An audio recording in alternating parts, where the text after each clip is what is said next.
Olá, pessoas!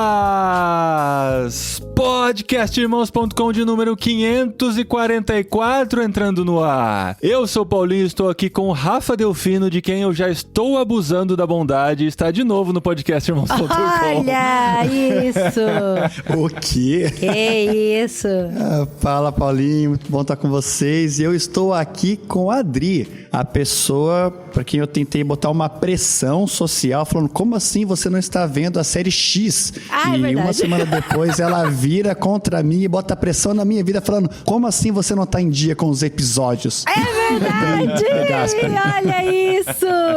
Pressionou tanto a gente, não era nem a série que tava na fila pra gente ver, a gente botou na frente, parou, correu, maratonou e agora olha só quem tá atrasado, né? E será que vai ter pós-créditos dessa série? Vai, com certeza. E aí o Rafa vai voltar, Rafa. Aí, não Rafa, tem como. vamos fazer um pós-crédito. Eu vou colocar em dia, E eu sou a Adriana, eu estou aqui com a Dani Marques. E você não acha que a amizade da Peppa com a Suzy é um pouco de um relacionamento abusivo ali entre as duas? Olha só, preciso fazer uma análise sobre isso. Eu não tinha prestado Até atenção. o fim do episódio, a Dani vai entregar a análise final. A Suzy é aquela ovelhinha toda fofinha que é amiga da Peppa. Mas, gente, quase todos os episódios que a gente assiste, a Suzy tá com inveja da Peppa, tá passando a perna nela. A Peppa começa a falar, ela deixa a Peppa falando sozinha. Ó, não vou com a cara dessa menina, não. Repara na Suzy. É que o André já tá com 13 anos, faz um tempo que eu não vejo. Eu preciso retomar a gente também, é que a Adri tem essa pulga atrás da orelha desde aquela época. Peguei ranço da Suzy. Uma questão em aberto.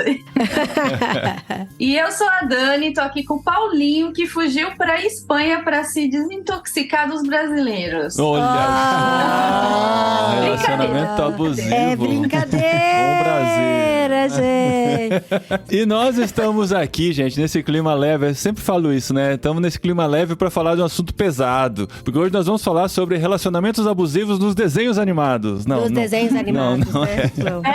Papi!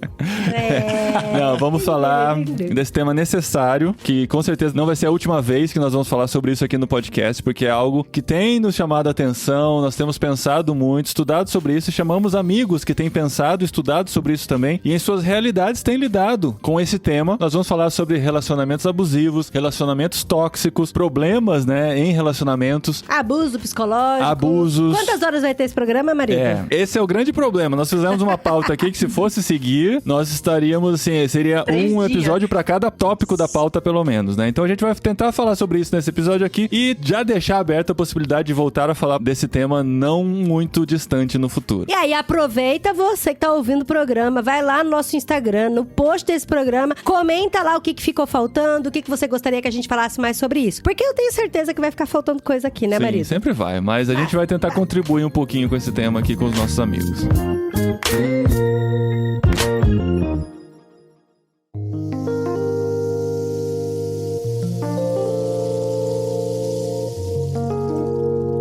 Que bom que vocês aceitaram estar aqui com a gente. Esse tema complicado e é um tema presente na nossa realidade e independente da realidade em que estejamos, né? Esse tema não escolhe classe social, não escolhe religião, não escolhe etnia, não escolhe país, não escolhe nada. A gente vê isso acontecendo. Não escolhe, né? E esse, inclusive, é um dos grandes problemas, né? Porque o tema de violência no relacionamento, ou relacionamentos abusivos, que muitas vezes tem um estereótipo relacionado a pessoas com menos conhecimento, com pessoas com menos formação, com uma criação muito mais simples. E a gente vê, né, hoje casos disso acontecendo em todos os níveis, em todas as classes, em todos os lados, né? E por isso que é importante a gente falar sobre isso aqui, principalmente porque também estamos conectados com o mundo da igreja, né? Com o mundo eclesiástico, com pessoas com quem nos relacionamos e muitas vezes passam por situações assim, e às vezes por conta de todo o ambiente que é criado na igreja e os tabus que são levantados ou que são preservados, né, dentro da igreja, esse assunto é dificilmente tratado. E é por isso que a gente tá aqui pra abrir essa ferida aqui também e tentar falar um pouquinho sobre relacionamentos abusivos também dentro da igreja. Você falou da questão da conscientização, né? Muitas pessoas não percebem. E a informação é o passo número 1, né? Quando você começa a informar pessoas, entregar alguns dados, trazer conscientização, é o primeiro passo para a pessoa começar a abrir os olhos. Então, muito importante esse programa aqui. A gente vai falar sobre relacionamentos abusivos em vários níveis e várias relações, né? É claro que o mais marcante é o relacionamento abusivo entre casal e geralmente é aplicado do homem para com a mulher, né? Por conta de toda a história machista, patriarcal, que foi construída na nossa sociedade, em que a mulher muitas vezes é vista como um objeto dentro da relação em que o homem pode estar em uma posição de poder, de autoridade, deixando a mulher em segundo plano, né? Isso é o mais visto, o mais claro, mas também existem outros tipos de relacionamentos abusivos, como entre amigos até, né? Entre pais e filhos. Com o cara também. Isso ou por parte da mulher, ou por parte de irmãos, enfim. Tem muito pano pra manga pra gente falar aqui. Esse tema já tá aqui pairando pela nossa casa pra gente conversar, pra gente fazer um podcast já faz um tempinho. Inclusive, até antes da gente vir pra Espanha, eu não sei nem se o Paulinho lembra disso. A gente não é muito de assistir BBB, apesar da gente já ter feito um podcast sobre Big Brother. Do ano passado, a gente falou. Mas tem uma amiga minha que ela foi me visitar em casa e ela falou, Dri, eu sei que você não assiste BBB, mas sabe o que é uma coisa muito louca? Muitas vezes, uma mulher ou um homem tá num relacionamento abusivo, tóxico, e ela não percebe. Mas ela não percebe por quê? Ao mesmo tempo que o cara faz uma pressão... Eu vou falar o cara porque foi o que aconteceu no Big Brother. Ao mesmo tempo que o cara fazia uma pressão enorme na menina, falando que ela tava errada, que ela tava fazendo um monte de coisa, não sei o que tem. Depois ele ia lá e aí ele fazia um carinho. Ele virava o jogo assim, fazia com que ela se sentisse culpada a ponto dela pedir desculpa pra ele. Pelo que ele tava fazendo com ela. E aí ela falou pra mim, Dri, veja, aqui tá todo mundo falando pra ela, e ela mostrou no vídeo a cena, tá todo mundo falando pra menina, ó, esse cara aí, ó, ele tá te usando, ele tá te manipulando, porque casal aqui no Big Brother dura mais tempo, não sei o que tem, ele nem quer saber de você nem nada e tal. E ela, não, é verdade, eu vou falar com ele. Quando ela ia falar com ele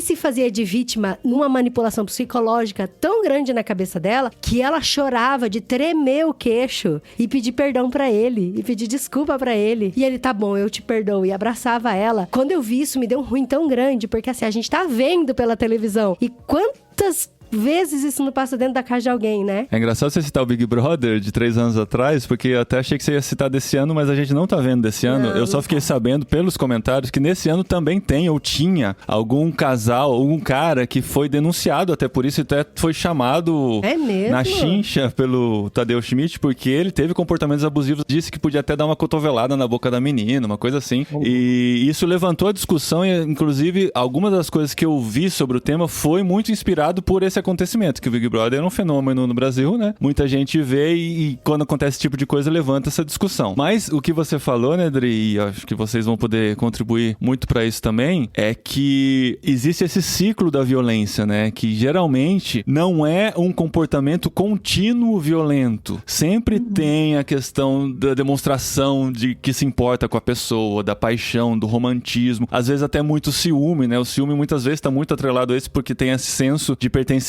né, da pessoa pertencer a você, até que chega numa tensão e caminha pra violência, que pode não ser só violência física, mas pode ser verbal, psicológica e tantas outras formas de violência que existem. Só que depois esse ciclo retoma, né? O perdão vem porque a pessoa, por algum motivo ou por outro, já está muito atrelada naquela relação e faz com que isso volte a acontecer. E a cada novo ciclo a coisa vai se intensificando, chegando até situações muito complicadas, né? E até com riscos de morte. Mas o que eu achei muito chocante disso é que a vítima se sentiu culpada e pediu perdão, sabe? É um negócio, um revés aí muito grande. Isso dentro de avaliação de relacionamento abusivo, eu não sei se vocês já ouviram falar, tem um nome, chama gaslight. Um nome sim. Isso. É esse fenômeno mesmo, é muito característico de toda a relação abusiva, fazer com que, mesmo que o abusador tenha feito algo de muito ruim, ele tem uma capacidade, uma habilidade de manipular através das ações e do discurso para se colocar no lugar da vítima e a outra no lugar do vilão, né? A ponto da pessoa chorar e se sentir culpada. E isso tem a ver com esse ciclo de abuso, né? Tem um exemplo clássico que usam, é como se a pessoa te dá uma facada, mas é ela que te leva para o hospital e fica no seu leito, cuida de você, te leva flores, te leva para casa, te faz sopinha, cuida de você, e quando você se recupera, ela te dá outra facada e ela cuida de... E aí ele joga na tua cara, ele fala, você não viu tanto que eu fiquei no hospital, as flores que eu te dei, tudo que eu fiz por você, e a vítima começa a entrar nessa paranoia, essa loucura, meu Deus, como eu não sou grata, né, por tudo que ele fez por mim, e aí coloca a vítima num lugar de loucura mesmo, ela começa a duvidar das lembranças, daquilo que aconteceu e não aconteceu, e sempre tá numa situação, é muito clássico também a vítima tá numa situação de devedora, se você tá tentando avaliar se você tá numa relação abusiva, uma das dicas é essa, a sensação de estar sempre devendo pro outro. Tem uma mulher que ela é da MTV, que é a Titi Miller. Não sei se vocês sabem quem Era ela é. da MTV, quando existia uma MTV. Enfim, é que eu acho ela muito fofa. Eu acho ela é uma VJ. Ela é bem conhecidinha aí no meio pop até. Ela fez um depoimento essa semana sobre um relacionamento abusivo que ela vivia. Ela tem um filho de 2 anos, se eu não me engano. Inclusive, ela sofreu violência física quando estava grávida. E as pessoas perguntaram por que ela não denunciou. E ela respondeu falando porque ela achava que ela era culpada, de que ela merecia mesmo aquela violência. E ela escreveu um monte de coisa. E por que eu tô trazendo o caso aqui da Titi Miller pra vocês? Porque primeiro que ela é super inteligente, ela é estudada, ela não tem esse negócio de que a pessoa só é manipulada porque ela não tem estudo, não. Qualquer um pode estar sujeito à manipulação, qualquer um. Então, eu queria trazer isso aqui também. E outra coisa é a difamação moral que ela está passando agora. Porque ela resolveu contar, porque caiu a ficha dela de que ela estava num relacionamento abusivo com o marido dela, com o ex, né, que ela acabou se separando dele, e ela resolveu contar na mídia, porque o marido dela tá processando ela,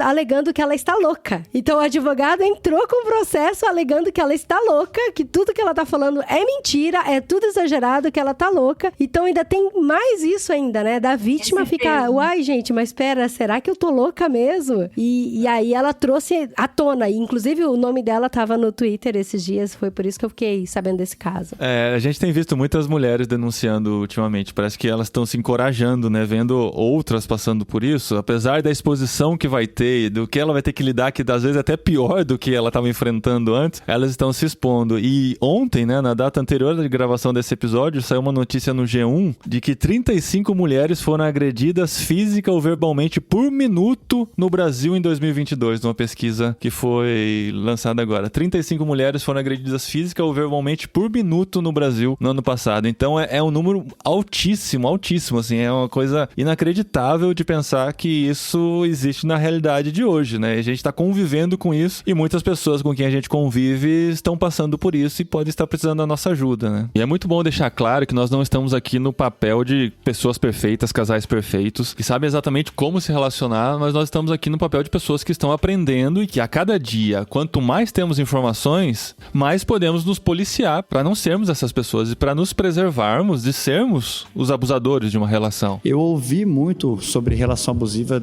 desde jovem, né, sobre isso, então era uma preocupação que eu tinha de não ocupar esse espaço, né, de ser o abusador, nem cair numa relação abusiva. Eu não sei como colocar isso, mas sobre a questão de não ser talvez tão intencional, nunca é de quem está submetendo, né, mas eu era uma pessoa muito argumentadora, sabe, aquela pessoa que gosta de uma boa discussão, que, nossa, tem um argumento para tudo, discute para tudo, e eu cresci assim, lá em casa a gente sempre discutia muito, de forma saudável, respeitosa, mas sempre discutindo, sempre argumentando, e no meu primeiro relacionamento, meu primeiro namoro, depois de mais ou menos 2 anos de namoro, ela vem trazer alguma coisa que ela achava que não era legal, né, no nosso relacionamento, e eu uso do que eu tenho de melhor ferramenta, os meus argumentos, né, e aí ela solta uma frase que pra mim foi uma chave que virou, né, ela falou assim, olha, eu não vou mais trazer coisas pra você que você precisa mudar, que eu chego pra te falar uma coisa que eu acho que não é legal, você argumenta justificando por que você faz e eu saio me sentindo culpada. Eu falei, opa, falei, peraí, né? Aí eu comecei a rever posturas minhas e tudo mais, né? Porque sem perceber eu estava tirando o espaço de fala da minha namorada na época, né? E quando eu caso com a Ju, que é essa mulher maravilhosa e perfeita que acompanha a minha vida, né?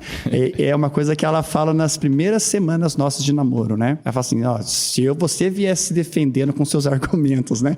E não dialogar e a gente não pensar como mudar isso juntos. Eu falei, olha, segunda vez que eu escuto. Então, eu acho que como parece uma coisa meio que culturalmente já introduzida, a gente vai reproduzindo muito do que a gente vai vivenciando, né? Se a gente não fica atento, parece que tanto pode se cair numa relação com o abusador, como pode, de formas em níveis diferentes, né? Calar a pessoa, ou de controle, de manipulação, né? Com a outra pessoa, né? E esse processo, ele às vezes é lento, né? E não é nem percebido, muitas vezes nem pelo abusado, nem pelo abusador, né? Porque é uma coisa que vai sendo construído por uma herança que muitas vezes aquelas pessoas têm, tanto um quanto outra, que vai levando a situação assim. Então vai começar com pequenas coisas, né? Vai começar primeiro com aquela ideia do ciúme mesmo, né? Aquele ciúme exacerbado e tal, que às vezes a vítima está sentindo como protegida por aquela pessoa, quando na verdade é mais uma sensação de controle, né? Vai passar pela desvalorização das conquistas pessoais da outra pessoa, que vai fazer com que ela pare de desafiar-se, de tentar conquistar coisas e tal. Vai passar pela desvalorização até da aparência da pessoa, né? E vai fazer com que a pessoa pare de ter suas atividades próprias, pare de, sei lá, ir no cinema com as amigas, de passear, de fazer suas próprias coisas, pra sempre estar com a pessoa, né? Com o abusador. E assim, parecem coisas sutis ou parecem demonstrações de amor, que quando na verdade é um caminho para um controle que mais pra frente vai chegar ao ponto de que às vezes nenhum percebe, nem outro percebe, mas eles estão dentro de uma relação de abuso e de controle tão forte que fica até difícil de perceber que está dentro disso, né? E o cerne dessa questão da relação abusiva é o controle. Quando a gente vai tentar analisar, é de fato uma relação abusiva, e você vai olhando todo o cenário, essa tentativa de controle, né, de que o outro se torne como se fosse um fantoche dele. Então, assim, tudo que vai sendo feito nessa relação é para que a essência da outra pessoa vá sendo anulada,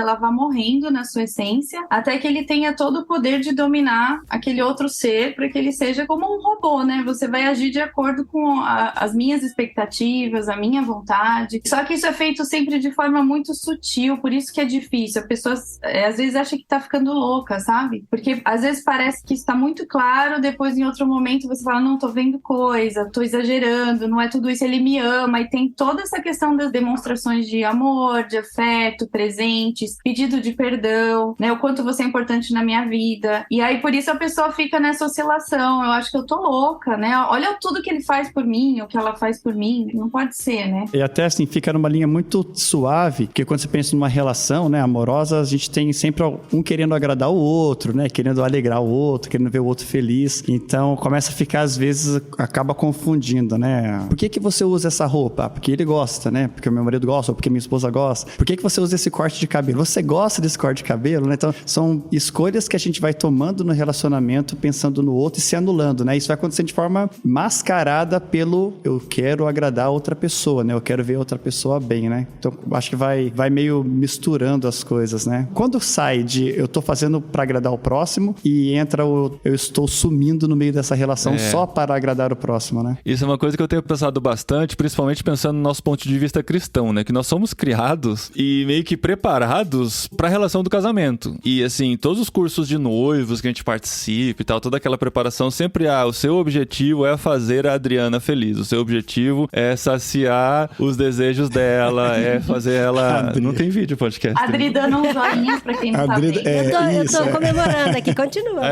E do outro lado, o seu objetivo, Adriana, é fazer o Paulinho feliz, satisfazer...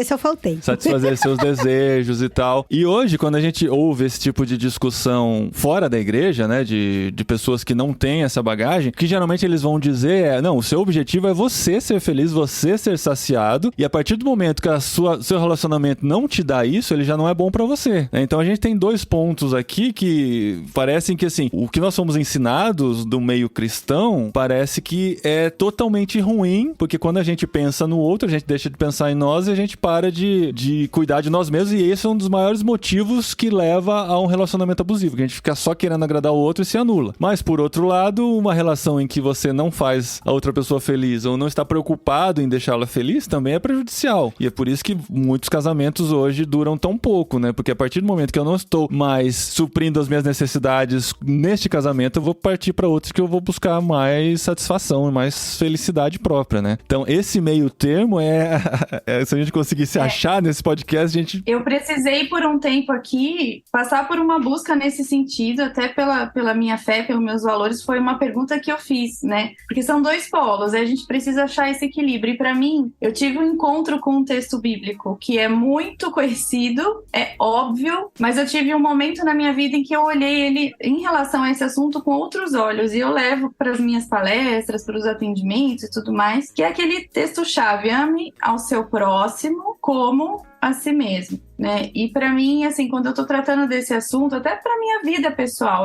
enquanto o Paulinho ama a Adri, né? Ao mesmo tempo que ele ama a Adri e cuida da Adri, ele tá cuidando dele mesmo, né? Ame ao outro como você ama a si mesmo. Então, se você cuida de você, se você se preocupa com... A pergunta é, de que forma você tá cuidando de você, né? Em primeiro lugar, né? Então, se você se preocupa em cuidar da sua saúde física, da sua saúde mental, que você esteja bem, enfim, feliz, se desenvolvendo, buscando os seus sonhos e tudo mais, enquanto você tá fazendo isso, você também tá amando a Adri. E ela faz a mesma coisa que você, né? E essa é a chave, porque se você vai pra um lado só, eu só me dou, só me entrego, esquece que você existe, se anula, deixa que passa por cima de você, vai dar ruim, né? Essa frase do agradar o outro, né? Foi uma coisa que eu vi bastante durante o namoro, noivado e casamento. Olha, é isso, falaram até no nosso casamento, você tá casando pra fazer a sua esposa feliz, ela tá casando pra te fazer feliz, e em contraponto com a sociedade está buscando a felicidade individual, né? Então, se o outro não te faz feliz, você tá fora, né? Você não vai ficar infeliz em um relacionamento. E eu acho que os cristãos, eles tentaram fugir dessa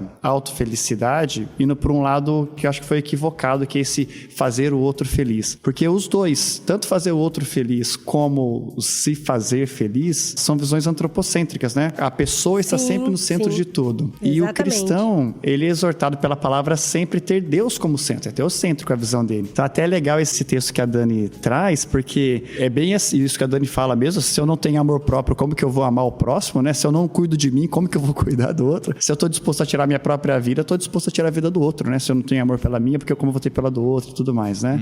Mas esse segundo mandamento vem com o primeiro, que é amar a Deus acima de todas as coisas, né? E, na verdade, esse primeiro é o norte do segundo. Eu só consigo me amar como deveria e amar o próximo como a mim mesmo quando eu estou amando a Deus acima de todas as coisas, né? Então, eu acho que os cristãos falham no relacionamento nisso. Em vez de pensar em como eu glorifico a Deus através do meu relacionamento, eu só estou pensando em fazer o outro feliz e me fazer feliz pra gente não se divorciar, que é o mesmo erro que a sociedade cai tentando ser feliz, né? Então, eu acho que é uma das falas aí que a igreja tem reproduzido que tem gerado problemas no relacionamento nos nossos dias. Infelizmente, a igreja acaba formando mulheres, não tô falando de todas as igrejas, nem todas as mulheres. Por isso que eu tô fazendo até uma fala bem lenta, mas formando mulheres que aceitem estar numa relação abusiva, tóxica, com um abuso psicológico muito intenso, por ter nascido numa família cristã e por estar dentro de uma igreja onde isso foi martelado muitas e muitas vezes. E até a questão da submissão, do versículo que sempre eu já vi várias vezes em encontros de casais, encontros de mulheres, essas coisas para a mulher ser submissa ao marido e tudo isso. E isso ser aceito até, por exemplo, numa relação sexual, entendeu? De falar assim, ó, você tá dentro de um casamento, você precisa ter um relacionamento sexual com seu marido, senão ele vai procurar fora. E aí, mesmo que você não esteja tão afim, você precisa dar um jeito nisso, porque senão ele vai procurar fora. E isso parece que vai te inculcando uma coisa assim do tipo, que se ele procurar fora, a culpa é minha, entendeu? Essa é a questão. E eu já ouvi isso dentro da igreja. Eu não sei agora, mas eu lembro que eu já ouvi isso em congressos de mulheres e tal, em rodas de mulheres e conversas. Eu lembro certinho uma fala de uma pessoa que era uma mulher mais velha, ela falou, se você não fizer, outra vai fazer. Então que seja você, entendeu? A gente não tinha nem filho, eu e o Paulinho, sabe? Mas falando de coisas sexuais mesmo, sabe? Não, porque todos os homens têm seus desejos, as suas vontades, e seu marido tem também. E assim, bonita, se você não fizer, outra vai fazer. Como se o homem fosse um bicho incontrolável, né? Sim, e aí fica juntando um monte de coisa coisa. É porque a gente tem essa sociedade criada nesse perfil, né? Que hoje em dia tem se levantado pessoas e vozes contra esse tipo de atitude, em que coloca o homem acima de tudo e a sua vontade está acima de tudo. E se não tá dando certo, a culpa é do outro, e vai acontecer aquilo, né? Da mulher pedir perdão pelo comportamento do homem, né? Pedir ao homem perdão pelo comportamento dele. Esses dias eu recebi um videozinho que eu achei um absurdo. Alguém encaminhou pra mim. Você falou pra mim? Como que era? Fala assim, você reclama muito do comportamento do seu marido, mas ele se comporta como reflexo da maneira como você trata ele. E a chance, tipo, um drop the mic, assim, tipo, uma mulher falando isso, sabe? Então a gente tem essa cultura de culpabilizar a mulher e culpabilizar a vítima, em muitos dos casos, né? Por que foi abusada? Porque tava usando roupa curta, ou porque tava no lugar onde não devia estar. E é sempre a culpa da mulher. E muitas vezes acontece isso. Por que ele saiu de casa? Saiu porque eu não correspondi a ele no sexo. Ele chegou em casa e não tinha a janta pronta. Muito absurdo. E muitas vezes a mulher se sente culpada por isso e carrega essa culpa pro resto da vida, por não ter conseguido manter o casamento, porque não seguiu o manualzinho do que tinha que fazer pra segurar o marido. Sim, eu lembro quando eu era mais nova, sei lá, devia ter uns 14 anos mais ou menos. Eu tava conversando com uma menina que ela tinha um namorado e ela tava muito mal, tava muito triste, porque ela tinha descoberto que ele meio que tinha traído ela, né? E aí eu falei, não, então conversa com ele, termina com ele, dá um jeito, né? Porque se traiu assim no namoro é complicado, ou conversa com ele, vocês têm que ter uma boa conversa e tal, né? E a conversa que ela teve com ele me marcou tanto, assim, tanto, até hoje. E assim, todo mundo cristão, todo mundo dentro da igreja, é que ele já não era mais virgem, todo mundo já sabia que ele não era mais virgem, e ela era a moça santa, pura da igreja, preservada. E como ele já não era, já conhecia o caminho, ele resolveu buscar prostitutas pra não abusar dela. Nossa. Então, e ele ainda falou pra ela, eu fiz isso porque eu tenho os meus desejos, foi apenas carne. E você devia me agradecer, né? Porque eu te preservei. Exatamente. Nossa, É nobre, né? É nobre da parte atitude dele. nobre que ele teve, né? Eu já em conversas com amigos, né? E pessoas que às vezes bater papo sobre a vida. E em namoro, falando assim, trazendo uma queixa de que a noiva ou a namorada é muito ciumenta, né? A esposa é muito ciumenta. E aí o pessoal vem nessa expectativa e fala, faça alguma coisa para que ela se controle, né? Para que ela seja menos ciumenta. E sempre coloca na mulher, muitas vezes, na nossa sociedade isso é muito forte, né? A responsável, então, por tudo que vai dar de errado e por fazer as coisas darem certo também, né? E uma coisa que eu fui sempre me questionando, me cobrando, né? Eu falo até pra Ju me ajudar a me cobrar nisso, né? Assim, se um dia ela se sentisse insegura, né? Como que eu poderia fazê-la se sentir mais segura, né? Então, quando o pessoal vem assim, ela é muito ciumenta, fala, como você tem colaborado pra ela não sentir isso, né? Assim, quais atitudes suas, né? De transparência da vida e tudo mais, faz com que ela não precise sentir esse ciúme todo, né? Falou, não, é com ela que você tem que conversar, eu tô tranquilo, né? Os homens tentam se isentar de qualquer coisa que houve relacionamento. Eles, às vezes, se comportam como essa besta irracional, né? Um animal irracional, e a mulher tem que ser a mulher de Provérbios 31, né? A mulher sábia, a mulher que faz todas as coisas. E isso coloca até a mulher como a heroína em alguns relacionamentos que seguem à frente aí, né? Falou, olha, fulana conseguiu dar um jeito no ciclano, né? Fulana conseguiu caminhar junto com ele, conseguiu fazer ele ser uma pessoa mais fiel, uma pessoa mais simpática. É sempre a mulher que é o pivô dessas coisas, né? Mesmo na sociedade super machista nossa, onde o homem deveria ser o herói do negócio, a mulher recebe essa carga toda, né? De ter que fazer tudo. Né? A gente tem essa questão cultural, né? De colocar a menina como a mais madura, a menina amadurece primeiro, né? E aí isso vai progredindo até o ponto de que, de repente, no casamento, a mulher se torna quase que mãe do marido, porque ele é quase um bebezão, né? Ele não sabe tomar decisões por conta, e ela também, muitas vezes, acaba sendo colocada nesse lugar, né? E aí a Adri tava falando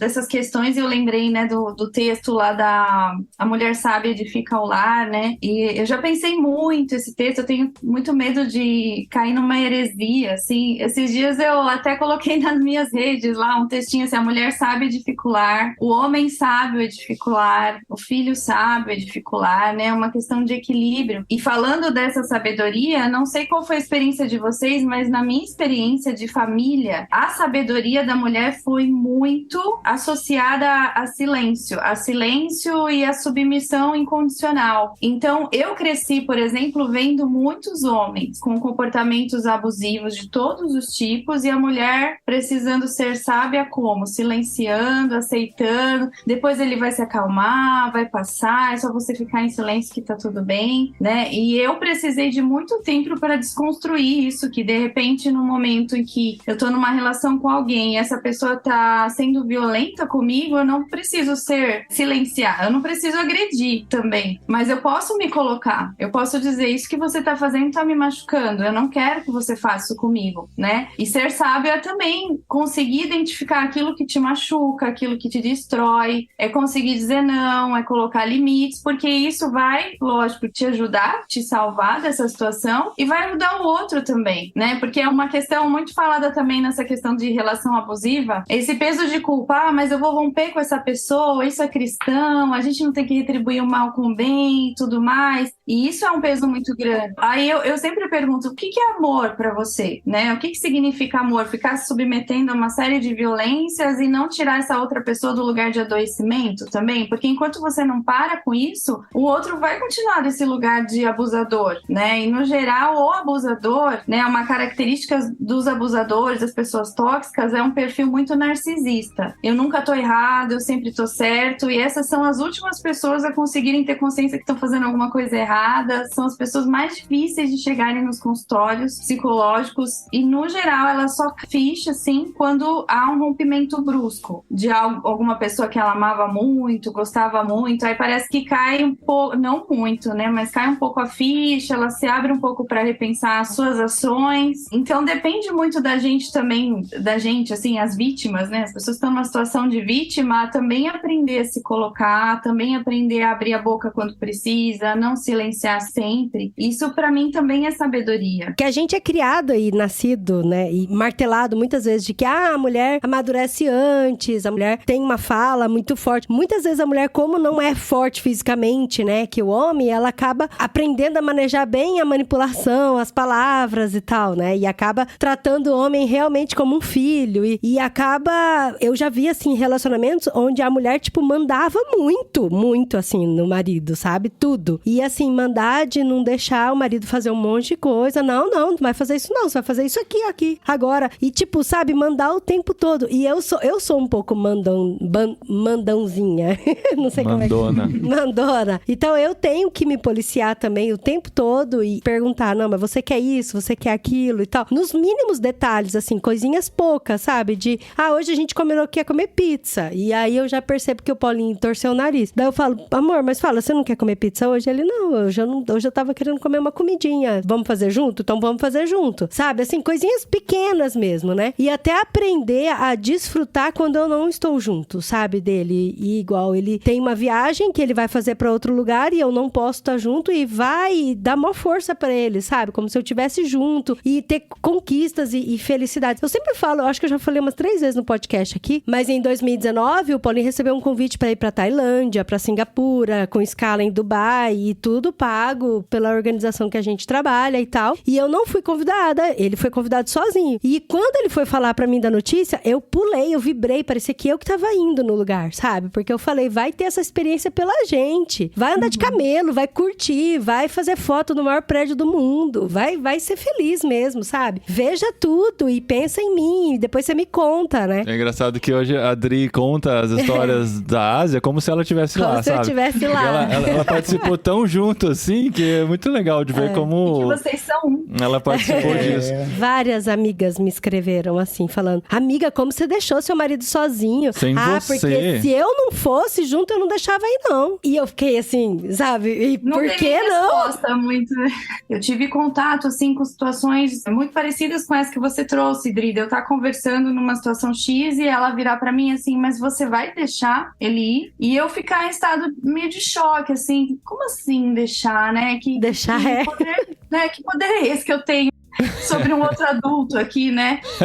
No máximo a gente pode ter um diálogo e, enfim, colocar alguns pontos, mas eu não tenho que deixar ou não deixar, né? E em outras situações também que vi, falando das diferentes violências, né? Porque a gente sempre vai pensar na violência física, psicológica, mas também tem a violência patrimonial que aparece nessas relações. Então eu já vi situações em que mulheres pegavam coisas de muito valor dos seus maridos e doavam, sabe? Sem perguntar, assim, por exemplo, coisas de um valor sentimental, objetos que têm uma história, ou coleções inteiras de alguma coisa.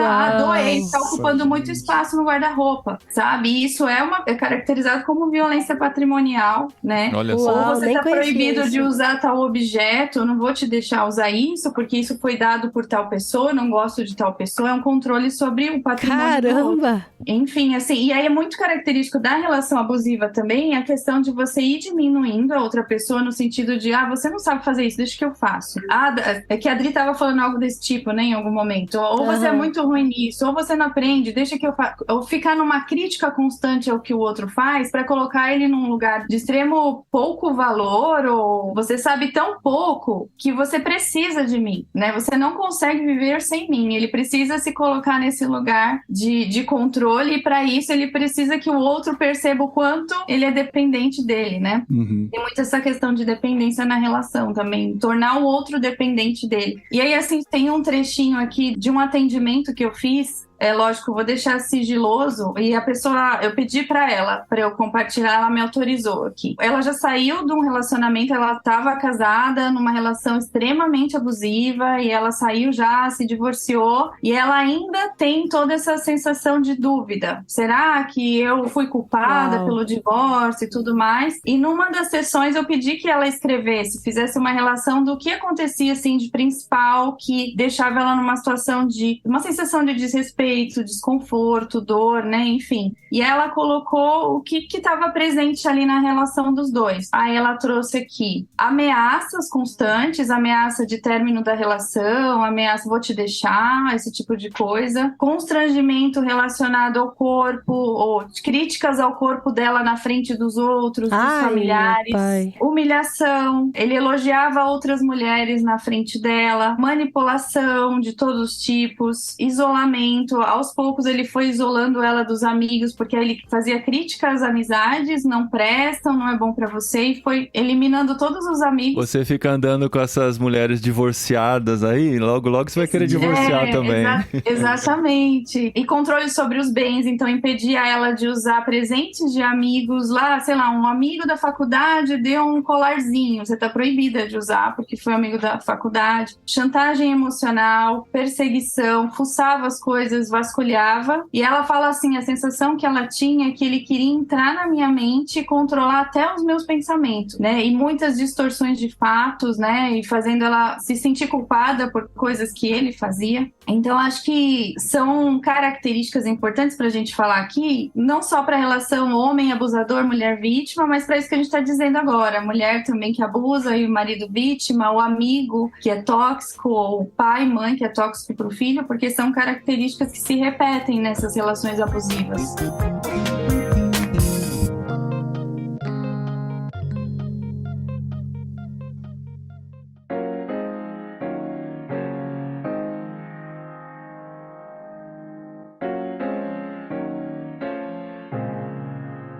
Você acha que pode ter relação duplamente abusiva? Porque assim, eu acho que tem alguns casais que a gente vê essa situação, sabe? Os dois estão numa situação de abuso sobre o outro, mas eles acabam encontrando alguma harmonia nesse abuso de via dupla. Você acha que isso é possível? Ou, enfim, deve existir muitos tipos de abuso, muitas formas de abuso, né? Essa pode ser uma delas. Na minha cabeça, eu tô tentando encaixar isso, mas para existir o comportamento do abusador tóxico, ele precisa da vítima com aquele outro funcionamento, com uma autoestima muito baixa, que se submete a situações de controle e manipulação. Ele precisa de alguém para controlar e manipular. Então, se o outro não tivesse esse perfil, ele não vai conseguir funcionar nesse lugar de controle e manipulação. Talvez seja uma relação por benefício. Assim, isso. Né, Paulinho? Aí eu não sei se seria necessariamente abuso, mas, por exemplo, a pessoa que é bonita tá com a pessoa que é rica, sim, e um tá usando do que o outro pode oferecer, e os dois estão cientes disso, sabe? Eu sei que ele tá comigo. Seria mais uma relação de interesses, então? Eu acho que seria mais isso. Aí eu não sei se seria necessariamente uma relação, pode ser, né? Mas assim, Porque quando os dois estão no controle, né? Quando os dois estão tirando proveito ou não, a relação do abuso normalmente tem alguém que é anulado, né, na equação, Isso, né? precisa do outro sendo anulado, né? Tem uma característica do abuso que é como fica o coração da vítima, né? É um sinal. Como tá seu coração nessa relação? Tá tranquilo? Ou você tá sempre em sinal de alerta? Você é transparente e livre com essa pessoa ou você pisa em ovos com ela? Você se sente amado ou desrespeitado o tempo todo? Então, quando você observa o coração da vítima, né? Como que é o sentimento dela na maior parte do tempo, e no geral não, 100% das vezes de vítima de relação abusiva, o coração dela tá nesse lugar de medo, de sensação de que algo vai acontecer de ruim a qualquer momento, tô pisando em ovos sempre, porque se eu falar coisa errada, ele pode explodir comigo. Uau. E é muito parecido quando a gente faz avaliação de abuso infantil, né? A gente olha como que tá o coração da criança, ensina a criança a olhar o coração dela naquela relação, né? Aquilo é carinho ou é abuso? Aí você vai ver como que tá seu coração nesse momento. Você tá sentindo medo? Tá se sentindo inseguro? Né? Enfim, não sei. É um radarzinho, eu acho, pra perceber se a relação é tóxica. Mas se a gente vê por esse lado, existe a possibilidade da pessoa estar num relacionamento tóxico, abusivo, e não saber que está no relacionamento? Tipo, todo mundo aponta que ela tá... Isso eu acho que é o que mais acontece. O momento que cai a ficha, né, pelos depoimentos que eu vi, é muito especial, assim, pra pessoa. Porque muitas vezes todo mundo está vendo e ela vê o mundo todo como inimigo do seu relacionamento, torcendo pra ele acabar, porque não vê quão bom é o seu parceiro, né? Exato. Demora muito, a pessoa nega. Até porque, como ela foi anulada, ela acaba meio que tomando a personalidade do abusador, né? É muito comum nessas relações a vítima até discursar da mesma forma que o abusador discursa, assim, como se fosse uma pessoa só. Então é muito difícil alguém assim, que tá nessa condição, enxergar o que tá acontecendo com ela. E são anos, né? Tem uma média aí da pessoa levar em média 8 anos pra começar a perceber e sair de uma relação abusiva, assim. E isso tem a ver com a formação das vítimas, né? Sim. Dos abusadores. Sim, eu queria falar sobre isso, porque nisso a gente vai entrar também na relação do abuso dentro da família, né? De pais com filhos, né? Que tem muito, vai trazer um reflexo lá pra frente. E nessa formação, eu acho que é bom, antes da gente falar disso, deixar bem claro de novo que quando a gente fala que tanto o abusador quanto a vítima são formados, de certa maneira, para lá no futuro demonstrarem algumas atitudes referentes a isso, nós não estamos culpando a vítima, né? Foi porque ela deu espaço para isso, ela foi criada assim e agora ela tá acontecendo isso lá, né? Mas são algumas características que ela carrega que talvez ela vai precisar de pessoas juntos, de pessoas que vejam de fora para poder ajudá-la a superar essa situação que ela tá vivendo, né? Mas Dani, qual o perfil geralmente assim da formação de uma criança que vai levar ela para um futuro ser um abusador ou até correr o risco de ser uma vítima de abusador? Então, a característica número 1 é a baixa autoestima. E um outro perfil característico são aquelas pessoas extremamente empatas, que falam, muito empáticas no sentido mais adoecido, assim, eu preciso estar sempre fazendo coisas pelo outro para me sentir amado, aceito, pertencente. E de que forma isso um adulto se torna assim, né? Ali na infância, as relações de referência dessa pessoa lá na infância normalmente é pai e mãe, né? Dependendo do formato da família, no geral, pai e mãe, avó, tio, as pessoas muito próximas. Você falou do empáticas, aí me acendeu uma luz, assim, né? Porque dentro da igreja a gente tem o dom de misericórdia, que é a pessoa que se importa muito com o próximo e quer ajudar muito o próximo, mas às vezes, a partir do que você falou agora, isso pode ser ruim às vezes, né? Pode ser uma necessidade que ela tem de fazer o bem pros outros pra se sentir importante naquela relação, né? Pra suprir uma necessidade que é dela, né? Tudo que é extremo é adoecedor, até água, né, em excesso. Então, empatia em excesso, você tem que acender esse sinal de alerta, assim. Olha só. Que necessidade você tá querendo suprir? É um olhar importante, assim. Você vê criança, eu atendo algumas crianças com esse tipo de funcionamento, assim, pode passar o trator por cima dela, mas ela tá ali oferecendo, porque é um vazio que precisa ser preenchido. Eu preciso ser amado com aquilo que eu entrego, né? Eu me sinto amado com aquilo que eu entrego. Amado, aceito, pertencente, né? Que são as necessidades básicas de uma criança. E aí, ali na infância, se os cuidadores principais estabelecem com ela uma relação que a gente chamaria de abusiva, porque isso existe na relação pai e filho, em que a voz da criança nunca é ouvida, né? Cala a boca, que quem fala aqui é o adulto.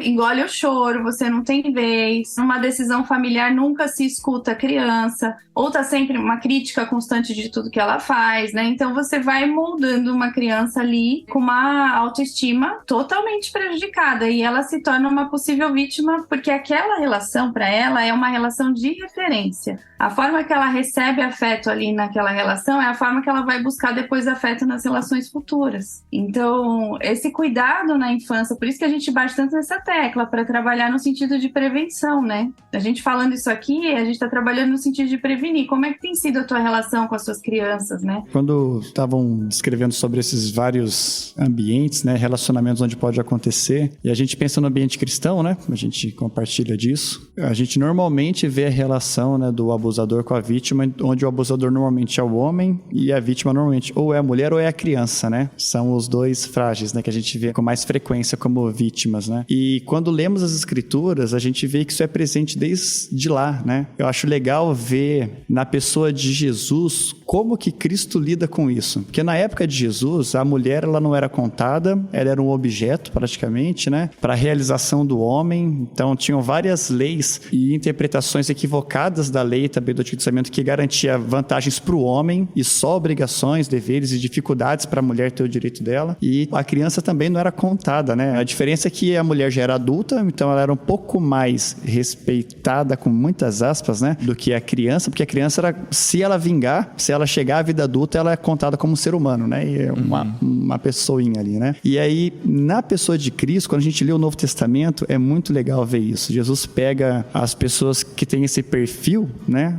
Que são pessoas sem voz, sem espaço, e ele começa a dar voz para essas pessoas, né? Com as mulheres, né? Então é legal você ler João e ver que a primeira evangelista é uma mulher, que é a mulher samaritana, é a primeira pessoa do Evangelho de João que fala quem Cristo é. Jesus escolhe uma mulher. Então Jesus pega uma pessoa que não era contada e dá voz para ela, né? Fala, você vai anunciar quem que eu sou na sua cidade, né? Lá em Samaria, na sua vila e tal. E as crianças que eram sempre afastadas dos adultos nas horas das discussões, Jesus fala, não, deixe vir a mim os pequeninos, né? Então é legal isso. Como que Jesus lida, né? Nessa sociedade da época dele que era terrível, nessa relação dos homens com as mulheres e dos adultos com as crianças. Dá voz para as crianças. Deixa essas crianças virem até aqui. Eu quero estar com elas, eu quero ouvi-las, eu quero participar, quero ser amigo delas. E da mesma forma com as mulheres, né? Ele mostrando para elas que elas têm nome, que elas têm um espaço no reino, serviço no reino. Elas são quem são, até sem a presença do marido delas com elas. A gente vê isso no livro de Atos também, né? Mulheres que não falam dos seus maridos, só falam do nome delas, da ação delas, da atuação delas no reino, por quem elas são no reino, né? Uma má compreensão da Bíblia, eu acho que tem gerado nos nossos dias aí essa reprodução desse sentimento tóxico, assim, e dado espaço para isso, né? Para que seja cobrado da vítima, que gere a solução do abuso, né?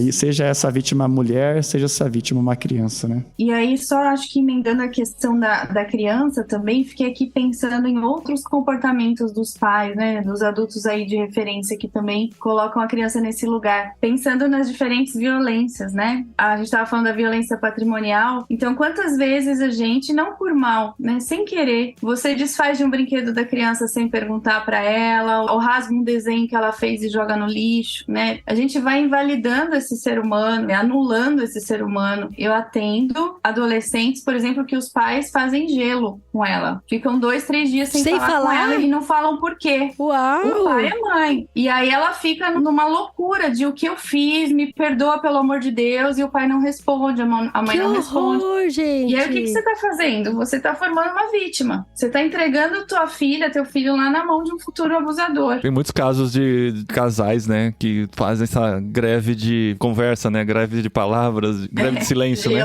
De casais? Nossa claro vida, que tem. não dou conta de jeito nenhum. Eu vi histórias assim do cara. Nossa, nunca ouvi falar disso. Do cara que fica 3, 4 dias sem falar com ela pra ela aprender a lidar com as situações e tal. Ai, meu Deus, a fala dele é tão importante que... Nossa. Desculpa, gente. A gente nem entrou ainda na questão de violência sexual, que eu não sei se daria só um programa pra isso, que é o estupro existe marital, o chamado estupro marital. Então tem, por exemplo, o marido faz greve com a mulher se ela não oferece sexo. Atendo mulheres em que o marido faz sexo com ela dormindo, sabe? Então tem vários outros tipos de violências, de invasão contra o corpo da mulher, ou faz ela se submeter a situações muito constrangedoras na relação ali, e são casados, né? E você pensa assim, são casados, pode qualquer coisa. Muitas vezes a mulher chega ali no consultório, ela nem tem noção informação que ela tá sendo violentada. Eu falei, ó, eu costumo tratar assim, como assim, né? Ele invade o seu corpo dessa forma, sem a tua autorização. Você tá dormindo? Como que é isso pra você, né? E aí, aos pouquinhos, a pessoa vai se tocando, assim, vai percebendo. Então a pessoa fala como se fosse uma coisa normal. Tipo, esperada dentro de um casamento. Sim, como se, sei lá, todas as mulheres passassem por isso e ok, né? Vamos em frente. Uau. E aí se recusa o sexo, fica sem falar por 2, 3 dias, faz cara feia, né? E muita gente nem sabe que isso tem nome. Essa violência é uma violência psicológica, né? Você forçar alguém ao sexo é estupro, mesmo dentro do casamento. E eu nem sei se hoje vai dar, mudando um pouquinho, se vai dar tempo da gente falar da formação dos abusadores e vítimas nessa questão de formação cultural, sabe? Dos brinquedos, das brincadeiras, ou se isso ficaria pra... Vamos deixar para um próximo episódio. Eu acho que a gente pode deixar engatilhado já de voltar a falar sobre isso, a formação do machista, né? A formação do abusador, que tá muito conectado aí. E você tem pensado muito sobre isso, né, Dani? Nossa, demais, assim, eu penso muito no sentido de prevenção, sabe? Eu percebo muitas pessoas desconfortáveis, muita gente não gosta de ouvir, de ler, são temas pesados, eu entendo, mas se a gente não falar, as pessoas não vão ter consciência, né? Não vão receber informação e a gente só vai poder trabalhar nessa infância, né? Nas crianças dessa geração, para que seja diferente lá na frente, falando sobre isso, né? Então, e agora, né? Porque depois vão crescer e a roda vai girar. E a roda vai girar. E o bom é que, assim, tem muita gente falando. Não é o mundo ideal ainda, mas tem muita gente que começou a falar, né? O fato da gente estar conversando aqui sobre isso é super importante, levando esse assunto para dentro da igreja. Tem pastores que são tóxicos, abusadores, né? Líderes de ministério, né? E a gente não precisa ficar com o pé atrás de falar, vamos falar sim sobre isso. Você precisa perceber, assim, se seu líder está te tratando dessa forma, colocar limites, dizer não. Mas é muito delicado, né? É um assunto polêmico. Não, inclusive a gente tem um grupo aqui no Telegram que são formados pelos nossos parceiros e uma moça escreveu uma coisa aqui que eu achei bem interessante, a Zaine. Ela falou que acha relevante falar no podcast que relacionamentos abusivos são frequentes, principalmente com pessoas da geração passada, que são nossos pais e avós. E aí ela conhece, por exemplo, senhoras que o marido não deixa na casa da amiga, não deixa dar opinião, até mesmo dentro da igreja, e essas mulheres não deixam eles, os senhores, lavarem nenhum copo dentro de casa. E acham um absurdo, porque ela coloca o marido dela pra lavar louça, entendeu? E é meio que espiritualiza isso, que a mulher é que tem que cuidar da casa, que tem que limpar e que tem que fazer tudo isso, e o homem não pode nem lavar um copo, sabe? Então, eu achei interessante falar isso, até a gente já falou aqui, né, sobre como a igreja acaba formando mulheres propícias, né, a serem abusadas, e até, como você falou aí, né, Dani, infelizmente tem muitos líderes que estão nessa roda aí de abuso com as mulheres. E uma outra coisa que eu queria falar também era com relação à criança, que eu tô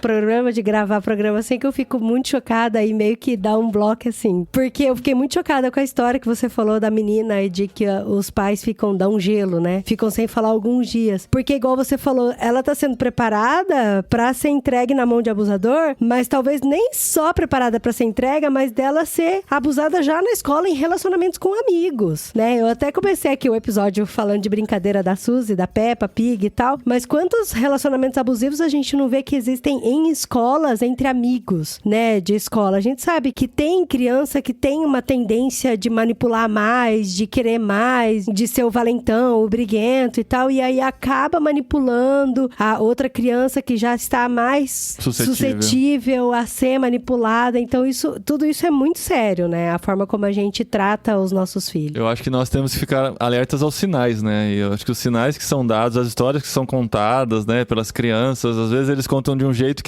que pra eles até soa mais naturalmente, eles contando uma coisa que aconteceu e aí acende a luzinha e fala, não, isso não é natural, gente. Isso não foi legal, sabe? Isso não era assim que devia ser, tem alguma coisa errada aí, né? Ir atrás e tentar descobrir a raiz disso pra poder tratar, né? Por isso que é importante ouvir nossos filhos, dar espaço pra eles falarem, conversar com eles, fazer perguntas que façam eles falar, porque se você perguntar só, né, como é que foi na escola? Foi bom. Foi bem, ok. Foi bom. E com os amiguinhos, foi legal? Foi legal. Vai ser só assim, né, se você não souber fazer as perguntas certas, né? Então tem muita coisa que dá pra pensar sobre o tema mesmo. Eu acho que esse episódio é um start pra fazer as pessoas, talvez pessoas que estejam passando por situações assim, saber que estão, entenderem esses sinais e poderem buscar ajuda. E quais são essas ajudas que essas pessoas podem buscar? Quais são os recursos disponíveis, o apoio disponível? Onde que essas vítimas podem encontrar ajuda, suporte? Alguém tá ouvindo a gente tá num relacionamento assim, sabe? Com quem vocês recomendam que essas pessoas devem falar, né? Porque isso também é perigoso, né? Dependendo com quem você fala, pode mais confirmar a situação negativa que ela está passando do que uma ajuda, né? E pode botar toda a culpa nela. Não, você tá com culpa, sim. Que nela muitas na vezes vítima, acontece. né, que eu falo. Eu vou aproveitar para começar falando, porque vai ser controverso, talvez.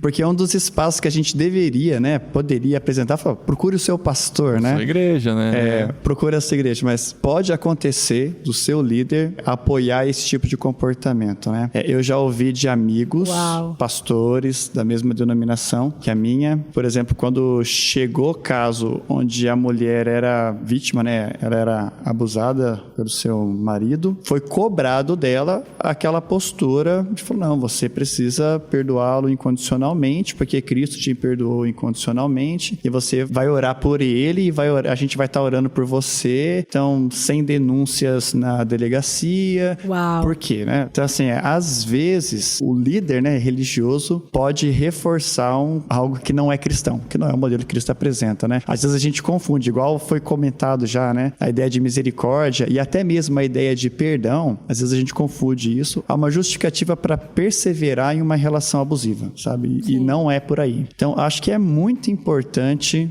se a liderança não compreender a respeito disso, e até compreendendo, a procura de um profissional que possa ajudar nisso. Isso é muito importante. Porque eu acredito que o psicólogo, o profissional dessa área, vai colocar a pessoa, talvez, assim, com mais evidência, e não vai correr o risco de uma má interpretação das escrituras para justificar o erro, né? Mas eu tenho, graças a Deus, vários outros amigos, né? Tem conversado sobre isso, a gente tem discutido sobre isso, replicado, né, informação a respeito disso nos nossos grupos de discussão e tudo mais, mas se atentar para isso. Talvez o líder possa forçar a pessoa a continuar esse processo, né? Então, um bom profissional vale a pena. Aí quem vai falar disso bem, acho que é a Dani. Eu acho que, assim, se a situação estiver muito crítica, muito grave, às vezes o parceiro abusador não vai permitir que a pessoa vá ao psicólogo, né? Ela vai encontrar um jeito de impedir. Então, a gente tem os canais de denúncia, né? Que tem equipe de profissionais preparados para lidarem com situações extremas. Então, aquele 180 é o mais conhecido. A Delegacia da Mulher também. Mas se você tiver a oportunidade de buscar um profissional, um psicólogo, eu acho que seria o ideal, porque ele vai te ajudar a tomar consciência de tudo que está acontecendo, ele vai te fortalecer, te ajudar a encontrar ferramentas para lidar com tudo isso. Dependendo da situação, precisa sim do rompimento, porque senão o abusador não vai permitir que a vítima siga num tratamento. A gente recebe pessoas em situações deploráveis, assim, depressão, ansiedade, transtorno pós-traumático, né? A pessoa vem cheia de sintomas no corpo. Então, se o abusador impedir, né, ela de estar ali, às vezes precisa desse rompimento, aí vai precisar da rede de apoio, né? Quem são os amigos mais próximos, o socorro de algum familiar de muita confiança, alguém que fique do seu lado, dê a mão, porque essa pessoa, no geral, vai estar extremamente fragilizada. Então, ela vai precisar de alguém muito forte, segurando a mão dela e ajudando ela a trilhar esse caminho. Quando você fala, né, se a situação for muito complicada, a gente sempre pensa na violência física. E a violência física, eu acho que é o sinal claro de que a coisa tá errada. A psicológica, às vezes, é difícil de perceber. Mas a física é clara. Um tapa na cara, um puxão de cabelo, um soco, um empurrão.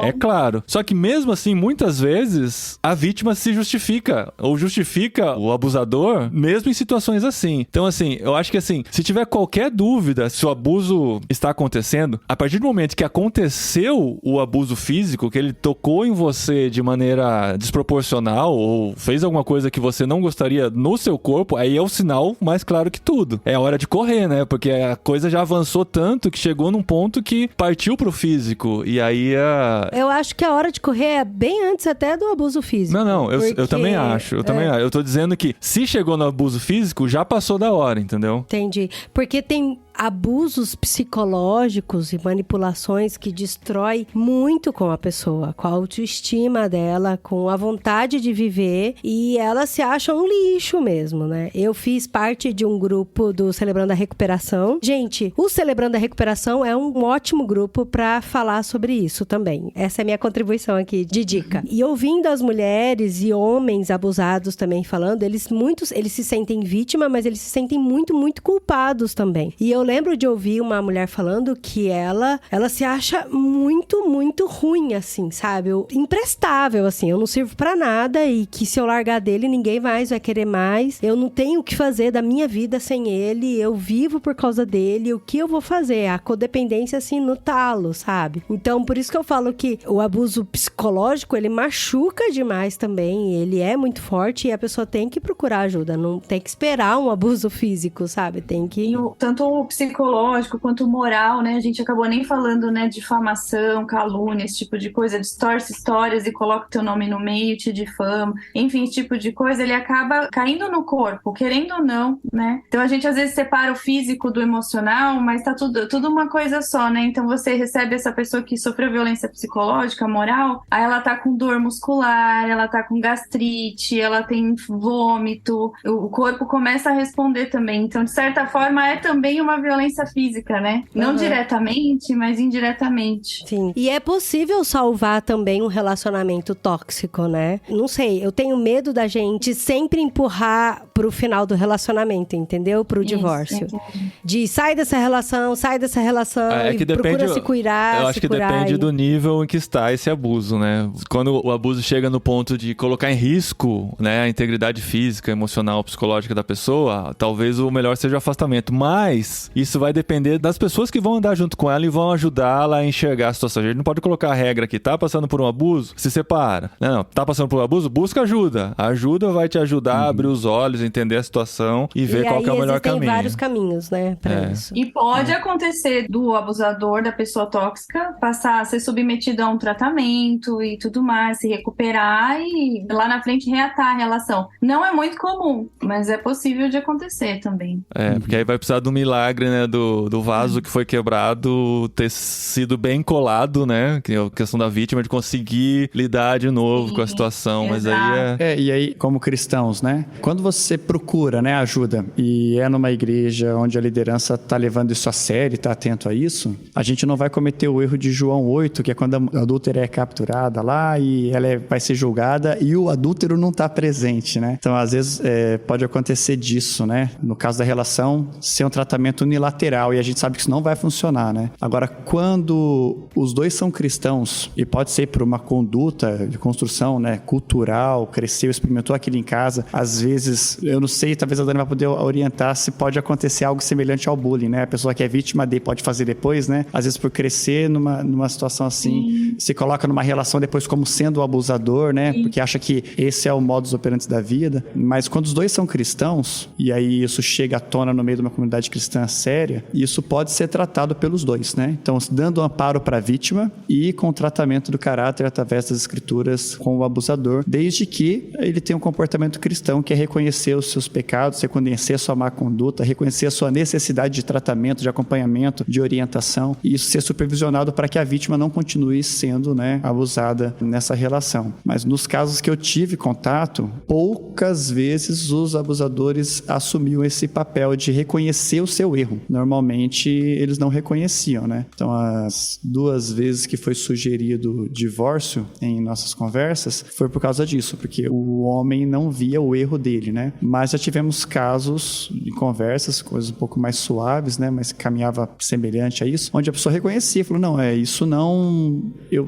quero pedir perdão para minha esposa, ou em amizades, né? Para os meus amigos com relação a isso, porque eu não sabia do mal que eu estava fazendo. E aí ele cai essa ficha para ele é tratado com respeito disso, é acompanhado e tem uma mudança de vida. Então, a gente como cristão acredita que Cristo transforma vidas, né? Principalmente daqueles que têm Jesus como seu Senhor e que reconhece que é um pecador que precisa ser sempre trabalhado por Cristo. Mas quando isso não está acontecendo do lado do abusador, aí fica um pouco mais complicado, né? E até dentro da igreja, a gente normalmente orienta para que um psicólogo participe do processo. Isso é muito importante, porque muitas vezes é uma questão espiritual, às vezes é só um toque que precisa ser dado, mas às vezes é uma coisa muito mais profunda e muito mais estrutural na vida da pessoa que só um acompanhamento profissional vai conseguir trabalhar da maneira que deve ser trabalhada, né? Eu acho que é um programa com muito potencial, assim, muito poderoso. E não é porque eu tô aqui não, mas eu ia falar, divulguem. Porque, assim, é muita informação potente aqui. Numa divulgação que você fizer no grupo da tua igreja, na tua família, você pode salvar a vida de uma pessoa. Eu acho que é muito bacana a gente não encerrar aqui, precisa levar isso adiante, são muitas informações importantes. Muito bom, gente. Quiserem mais informações, quiserem contato com a Dani, ela está no Instagram, produzindo conteúdo lá. Dani Marques _psi, de psicólogo, Sim. tá? E eu gosto muito, muito de ver os stories da Dani. Inclusive, o último, acho que foi o último stories que ela colocou sobre as atividades que ela tinha que fazer. E uma das atividades era comprar uma cobra de plástico. Essa cobra de plástico. Que história é essa? Ué, gente, por que ela, será que ela tem que tratar algum trauma de alguém mais?